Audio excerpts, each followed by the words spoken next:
Chers auditeurs et auditrices, bonjour et bienvenue dans cet épisode 7.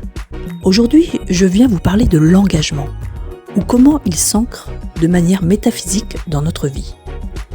Y a-t-il un âge pour prétendre aux engagements sentimentaux ? Car ma dimension de femme de plus de 50 ans marque en effet une rupture de ces structures qui me paraissent enfermantes de mon point de vue. Qu'est-ce que chacun cherche dans l'engagement ? Que faut-il sacrifier pour que l'engagement soit valable pour les deux ? Qu'avons-nous donc en recherche de sens dans cette danse à deux ?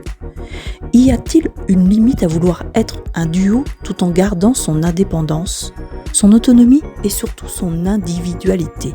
Ne perd-on pas notre essence dans ce bal masqué de cette mue dépourvue, parfois d'intégrité ? Pourquoi doit-on se donner à une autre personne et vouloir plus que la légèreté des débuts ? La possession me fait un miroir d'horreur. Lorsque la menace de mettre un pied à nouveau dans le couple m'est imposée sans que je n'aie le temps de m'adonner à la démarche. Bien évidemment, l'envoûtement est tentant, mais le risque est grand car en matière d'amour, toutes les dérives de confusion s'animent instantanément. N'a-t-on pas le droit d'être en relation sans formuler une compulsion d'appartenance ? Je ne prétends pas mettre ma liberté dans d'autres bras, mais une juste attention à moi-même sans rendre de compte de mes gestes et faits. Le couple est une énigme qui n'a pas eu de conscientisation avec ses lois prédéfinies. L'éducation en matière d'amour est encore au niveau de la maternelle. Et si on veut une construction saine et parvenir à des hauteurs envisageables et satisfaisantes pour que chacun s'épanouisse dans une juste place, il faut alors une honnêteté envers soi. L'autre est son seul juge dans cette folie décadente. La valeur de l'engagement est puissante et faire volte-face est parfois une fuite nécessaire, mais pas à contresens de laisser l'autre sans une explication positive. Notre détermination à vouloir garder une indépendance durement gagnée après des années d'enfermement dans d'autres missions d'engagement est sans doute basée sur un trauma et n'engage pas pour le coup le nouvel individu. Perdre sa foi et son individualité nous fait sombrer dans une connexion d'ivresse d'un pouvoir d'autonomie. Lorsque vous serez en adéquation avec une nouvelle réalité de cohérence, avec votre devoir de vous-même, alors vous pourrez savoir si une lueur peut s'aligner sur l'authenticité de l'autre. En attendant de trouver le partenaire pouvant répondre à ces phases d'incertitude, ne faut-il pas rester en présence de ses besoins fondamentaux, sans que cela ne fasse mouche pour l'autre et qu'il n'y voie que du rejet.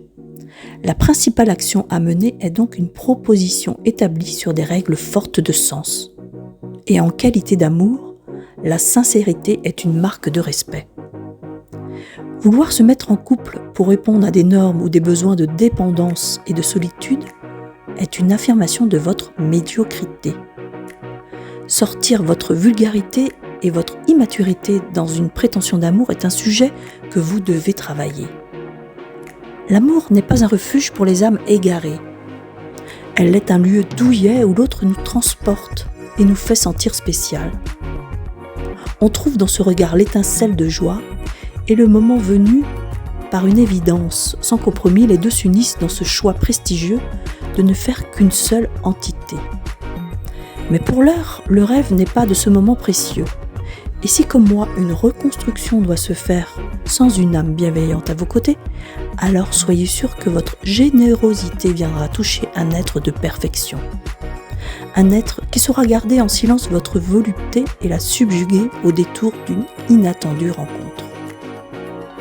L'effort n'est pas dans des décisions grotesques de prendre le pouvoir sur l'autre, sans qu'aucun fracas ne soit déterminant et mette en péril votre justice établie.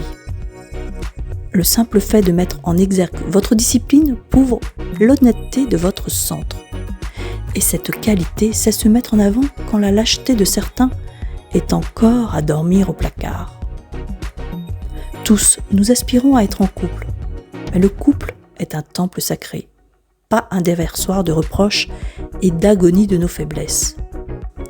Sans vouloir offusquer qui que ce soit et n'être qu'une petite fable dans cette orgie de principes, je me permets mes fantaisies d'une vision plus transparente et ne demande d'attache que si elle me donne le courage de ne pas aimer comme l'autre me le demande. Et cette droiture et régularité me donne un mélange de sensations de connexion à un amour plus haut. Vous aurez tous fait les frais de reconnaître que l'autre vous demande parfois des choses que vous ne pouvez lui donner.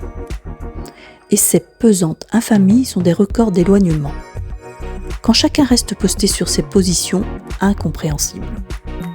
Vous l'aurez compris, je mets une mission de gravité à me pencher sur ces sujets addictifs du couple mal vécu.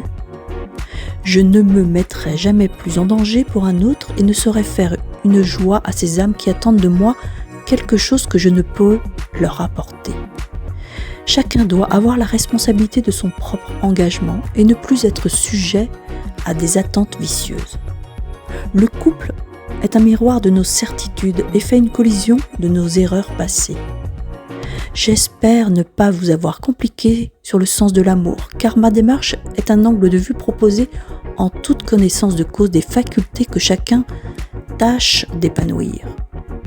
Recevez ma gratitude pour votre écoute précieuse et donnez-vous l'amour dont vous devez vous certifier de manière unique.